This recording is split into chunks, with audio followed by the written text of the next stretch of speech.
monsieur le président Zelensky, qui nous fait les gros yeux et la morale, et nous condamne sévèrement parce que on ne se prive pas de gaz russe, lui non seulement ne s'en prive pas, mais continue de financer son effort de guerre avec l'argent que lui verse la Russie.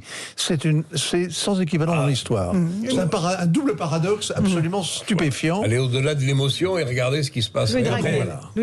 Et les artilleurs évitent soigneusement les pipelines. de bombarder. Ils auraient tort de les cibler par rapport à ce que vous dites. Non, mais après, dans toutes les guerres, il y a toujours eu des choses parfois assez étonnantes, mais une sorte d'entorse à des principes moraux qui sont fixés, qui sont érigés. C'est pas les principes moraux, c'est un cynisme. Que les Syriens, les Libanais continuent à commercer, que les Américains laissent les Afghans trafiquer de l'héroïne, etc.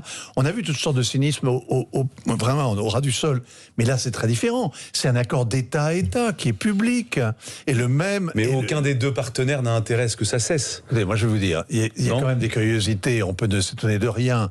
Mais quand vous voyez l'état de destruction que nous présente qu'on nous présente à la télévision en permanence, où on a l'impression que toute l'Ukraine c'est Stalingrad. Eh bien, quand vous savez que sur les 12 millions de foyers qui sont reliés au gaz russe, il n'y en a que 300 000 dont le compteur a été arrêté, qui ne sont plus fournis en gaz, où on a fermé le robinet parce que le pâté de maison a été touché, ou l'immeuble a été bombardé. Et à ce moment-là, évidemment, les agents d'Engie locaux sont allés fermer les compteurs. 300 000 sur 12 millions, ça fait pas lourd quand même. Et là, vous vous dites, mais comment ça se fait? Comment est-ce qu'on peut?